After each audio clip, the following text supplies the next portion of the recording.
This pattern silk is beautiful, but you cannot afford this. And that's the problem in the 1800s. To make beautiful fabric like this, it requires two people, one to operate the loom and another to assist. This process is slow, expensive, and very labor-intensive, so beauty comes at a cost and out of reach for most people. And then something happens. Joseph Marie Jacquard from Lyon, France, invents something new.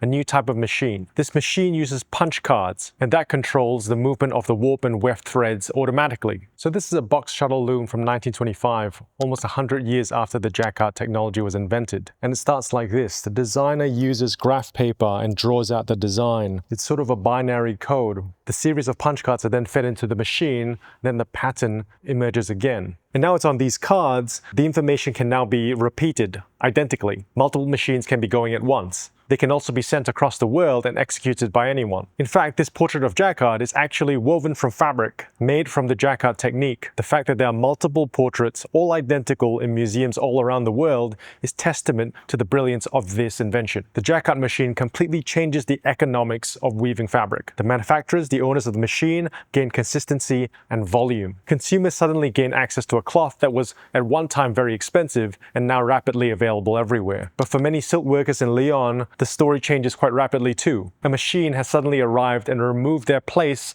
in the chain of value. And the reaction from the weavers was violent. Lyon weavers burned the machines and physically attacked Jacquard himself. But that resistance does not stop the technology. Despite the backlash, by 1812, there are 11,000 machines in France. The machine was ultimately adopted at scale. And what happens in Lyon did not stay in Lyon. Over the Channel in England, changes are afoot as well. Stocking frames in Nottingham and mechanized looms everywhere. The weavers responded violently, calling themselves Luddites. They revolted by disguising themselves and traveling by night, breaking the machines that were undercutting their trade. The British government considered the Luddites a security threat, and they made machine breaking punishable by death. 17 men were executed in 1813, and that repression was severe enough to crush the entire Luddite movement. So new technology can be exciting and disruptive, but we don't have to act like it's a new problem every time. This is nothing new. We have dealt with machines and industrialization for over 200 years. I'm here at the Powerhouse collection researching ideas for next year's designs, and to learn how do we integrate new technology